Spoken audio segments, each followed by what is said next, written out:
Here is the Avast Security News Roundup for the week ending September 4th, 2020. Hackers possibly testing pro-Trump websites. The cybersecurity firm Cloudflare has noticed an increase in the number of attacks on Donald Trump's campaign and business websites. Reuters reported that Trump hired Cloudflare to defend his website throughout the campaign, which has been steeped in suspicions about disinformation and foreign interference. In their security assessment, Cloudflare suggested that the attacks, growing not just in number but also in sophistication, could indicate a larger assault on the horizon. Cloudflare believes the previous minor attacks served the hackers as test attacks to get the sense of how to truly disrupt the site. It's going to be a bumpy race for both candidates, and a growing number of attacks are expected. Elections in the U.S. are probably one of the most desirable targets, from state-sponsored attackers to hacktivists. On top of that, the COVID-19 pandemic has people spending more time online than ever, which means that the repercussions of these attacks could be even greater than usual. Google Play removes 56 ad fraud apps.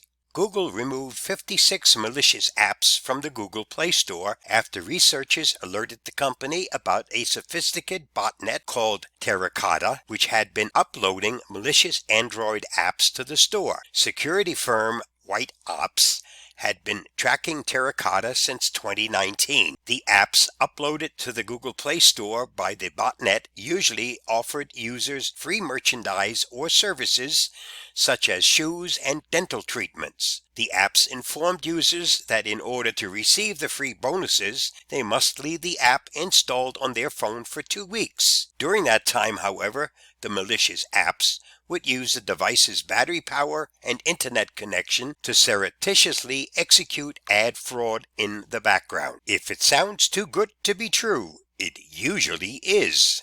Slack criticized for cheap payout to a researcher. The security community is criticizing popular communications platform Slack for fixing serious vulnerabilities discovered and reported by a researcher, but then rewarding that researcher with a paltry amount. The $20 billion company paid the security researcher $1,750 for his discovery that explained how bad actors could completely hijack Slack accounts. Many from the security community are discussing the issue on Twitter, where the general consensus is that Vageris could have made much more money selling the info on the dark web. The FBI acknowledges the good and bad of doorbell cams. Leaked FBI documents revealed by The Intercept divulge that federal authorities are aware that doorbell cameras are a two-sided coin when it comes to law enforcement. In recent years, the scale of doorbell cams has surged, and neighborhoods have been quick to create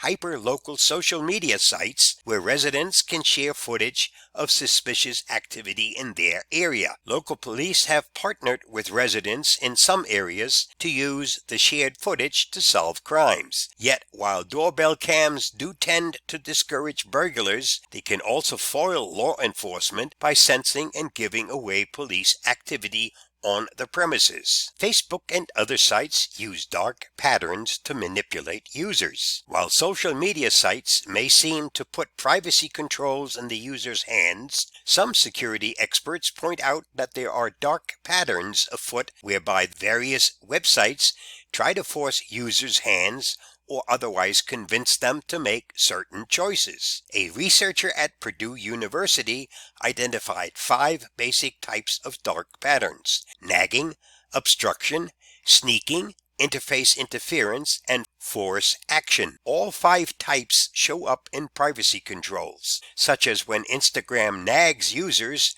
to turn on notifications, or when LinkedIn shows users only part of a message, forcing them to log in to see the rest. And that's the Avast Security News Roundup for this week. Stay safe.